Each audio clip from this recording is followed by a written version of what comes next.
Kanteerava doctor Rajkumar ಅಣ್ಣವರ ನಟನೆಯ ಗಾಂಧಿನಗರ ಚಿತ್ರದ ಒಂದು ಸಣ್ಣ ಹಾಡಿನ ತುಣುಕು ತಮಗೋಸ್ಕರ. ತಪ್ಪಿದ್ರೆ ಕ್ಷಮಿಸಿ.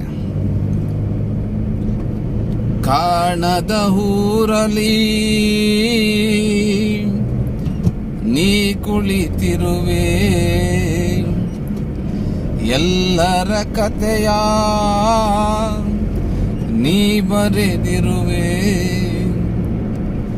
ಎಂದು ಮುಗಿಯದ ಬಾಳ ನಾಟಕವ ಆಡಿಸುತ್ತಿರುವೆ, ನೀ ನೋಡುತ್ತಲಿರುವೆ. ಕಾಣದ ಊರಲಿ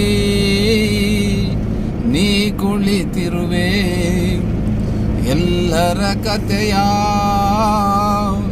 ನೀ ಬರೆದಿರುವೆ, ಎಂದು ಮುಗಿಯದ ಬಾಳ ನಾಟಕವ ಆಡಿಸುತ್ತಿರುವೆ, ನೀ ನೋಡುತ್ತಲಿರುವೆ. ಧನ್ಯವಾದಗಳು.